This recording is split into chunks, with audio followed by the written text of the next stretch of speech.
Yelena Belova and Riri Williams have a lot in common. They both showed up after Endgame, stepping in to replace two of the original Avengers who sacrificed themselves to stop Thanos. They both have suits, names, and abilities that closely resemble those of the heroes who came before them, and they're both part of a new Avengers team. Yelena is one of the founders of the Thunderbolts, who got rebranded as the New Avengers, and Riri is joining the Young Avengers with Miss Marvel and Kate Bishop. But the way people reacted to each of them was very different. Yelena is one of the most beloved characters in the whole multiverse saga. Pretty much every fan is cool with her replacing Natasha as the new Black Widow in the MCU, and everyone wants a hug from Florence Pugh. But nobody really likes Ironheart. Riri got a lot of hate right from her debut in Wakanda Forever. The first trailer for her show got hit with tons of dislikes, and nobody seems to want her to carry on Iron Man's legacy. But why is that? There are 5 reasons that explain it. The first reason, like Megamind would say, is presentation. Since nobody likes it when a well-known hero gets replaced by someone who seems to come out of nowhere, the new character's debut has to be awesome. People aren't going to give a second chance to the one taking over for their favorite hero, so that first impression has to be perfect. And Yelena's intro was done really well. We saw her for the first time in 2021 in the Black Widow movie, and they did a great job with her character. Right away, it's clear she's not just a copy of her sister. Sure, she had a similar childhood and the same training, but her personality is completely different. Yelena is younger and a bit more emotional. She wants to make things right with her family even after all their issues. She's more open about how she feels and wants to make up for all the terrible stuff she did, but she's not sure how to go about it. You poor thing! She's an interesting character, and introducing her in a Black Widow movie was a genius move. Yelena debuted alongside Natasha, so they were able to do the handoff while the original character was still alive. Of course, Natasha didn't actually give her the official blessing in that movie, since Black Widow takes place right after Civil War. At that point, she had no plans to stop being a hero, and had no way of knowing she was going to sacrifice herself in Endgame. But we shouldn't forget that Marvel released Black Widow after Natasha's death, almost like a tribute to her. You don't need Reed Richards level IQ to see this film was both a farewell to Natasha and an intro for her replacement. That was handled really well. But Ironheart was a different story. Riri also showed up after the death of the hero she's supposed to replace. But the difference is, she had zero connection with Iron Man. She was just a side character in Wakanda Forever, and her whole reason for being there was to give the Wakandans and Atlantis a reason to fight. Dominique Thorne didn't do a bad job, but she got way less screen time than Yelena, and we didn't really get what her character was all about. All we found out about Riri is that she's super smart, and for some reason, wants to build an Iron Man suit. That's it? I'm totally fine with Marvel introducing new characters in other heroes' projects. If Riri had debuted in her own show instead of Wakanda Forever, there's a good chance no one would have watched it, since nobody knew who she was yet. But the problem with making her such a side character in her first appearance is that she barely got any development. Comparing Riri to Tony is a bad joke.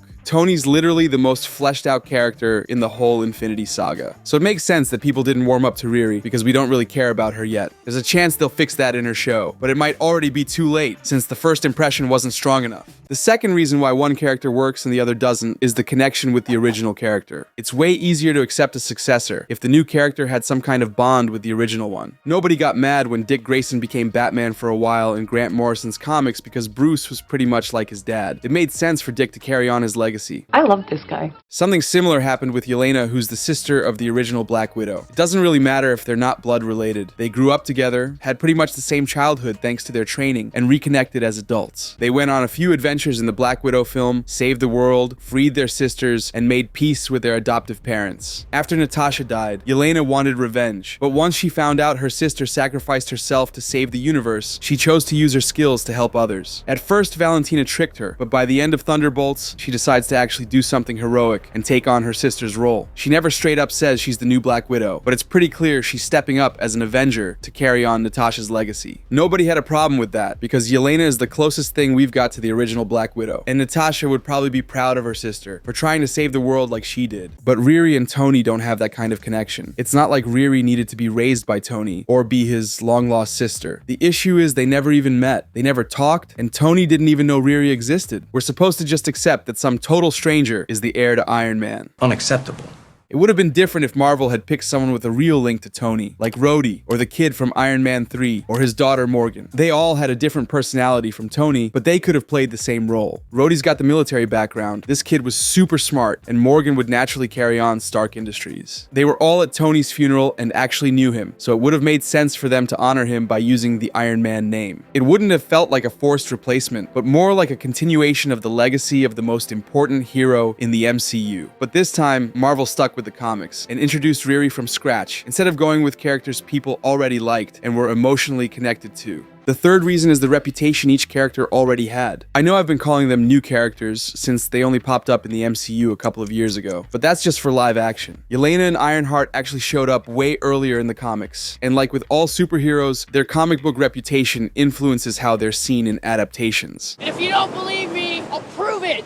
Yelena first appeared in the late 90s, but was always a side character. She starred in a couple of miniseries and popped up with the Thunderbolts a few times, but she was never a big enough deal to have a big fan base. She was never nearly as popular as the original Black Widow, which gave Marvel some wiggle room to change up her origin story for the MCU without upsetting anyone. Plus, since nobody really cared much about her in the comics, she didn't have any haters either. She was kind of harmless. No one was counting down the days to see her in the MCU like they are with the Fantastic Four, but no one was against her either. Marvel just had to make her debut interesting enough for people to want to see more of her, kind of like what happened with the Guardians. And since her intro was solid, people warmed up to her pretty quickly because she didn't have any comic book baggage. But Ironheart's case was way different. Riri made her comic book debut in 2016 in Invincible Iron Man, which initially starred Tony Stark. Tony met a student who had reverse engineered his tech and built her own suit of armor. He saw her potential, reached out to her, and they both got involved in Civil War II, going up against Captain Marvel's team. So far, not bad. But at the end of Civil War II, Tony ended up in a coma, and Riri took his place in Invincible Iron Man. Fans quickly realized they'd been played, because Riri wasn't just a new character who'd team up with Tony now and then. Marvel had introduced her to fully replace him. This was part of their all-new, all-different era, where they swapped out a bunch of original heroes with newer versions. Some of these changes worked because the stories were good, like Miles Morales or Jane Foster as Thor. But overall, that phase didn't sit well with most fans, and Marvel ended up going back to the classics pretty soon after. You could not live with your own failure. Where did that bring you? Back to me. Maybe the Ironheart comics weren't as bad as a kick in the balls, but a lot of people didn't like that Marvel forced in a new character to take over for the original Iron Man, so Riri Williams ended up with a pretty bad reputation. And since people didn't like her in the comics, a lot of them were already against her before she even showed up in the MCU. The only way to turn that around was to give her the most amazing superhero debut in movie history. But like I said earlier, her role in Wakanda Forever was kinda weak. They didn't manage to win over Riri's haters, and they didn't really get her any new fans either, which is what they did pull off with Yelena after the Black Widow film. But none of this would really matter if it weren't for the fourth reason, the most important one, the importance of the character being replaced. Swapping out an icon like Superman isn't the same as replacing a lesser-known hero like Squirrel Girl. People are way more open to a replacement if it's for a character they never got tattooed on their arm. If you don't believe me, just look at how people reacted when they found out Henry Cavill wouldn't be Superman anymore. And that was just a recast, not even a full character change, where Jonathan Kent became the new Superman. And as much as it hurts to hear this, Iron Man is easily 10,000 times more popular than Black Widow. You lie! Both of them were founding Avengers, but Iron Man was the first MCU hero to get his own trilogy. His movies made over $2 billion at the box office. He was a key player in every crossover in the Infinity Saga, and he literally opened and closed the whole saga. Just to show how much of a cultural icon Robert's Iron Man became, Marvel got this guy into the top 4 most popular superheroes in the world. That's a list that usually has the big 3: Spider-Man, Superman, and Batman. This version of Iron Man has been the most iconic fictional character of the last 17 years. Even doing a simple recast of Robert Downey Jr. would have been tough because people fell in love with the way he played the role, just like what happened with Hugh Jackman or Christopher Reeve. After all the rumors around Multiverse of Madness, Tom Cruise said he never even thought about playing Iron Man because he respected Robert's legacy and felt like no one else could play that character. I'm not really into the idea that a character has to die with the actor, and I do think Marvel might recast Tony after Secret Wars when they do a soft reboot, but that's not going to be easy because the character they built was iconic and the bar is set super high. And if a recast is already hard, introducing a successor is 10,000 times harder, especially when that successor has all the issues we've already talked about. Don't like her, Marty. But none of this was a problem with Black Widow. Natasha started off as a sexy assistant in Iron Man 2 and had a supporting role in the Avengers movies. She didn't get much development until Age of Ultron and Endgame, just in time to make her death hit harder. She didn't even get her own project until 2021, and by then, she was already dead. But before you come for me for saying this, I'm not calling Natasha just a filler character. The thing is, you really can't compare her popularity to Iron Man, Thor, Hulk, or Captain America. It was way easier for people to accept a new Black Widow than a new Iron Man, especially when her movie literally tells us there are a bunch of Black Widows out there. Natasha might have been one of a kind, but there are tons of women her age who went through the same training and have the same childhood trauma because of the Red Room.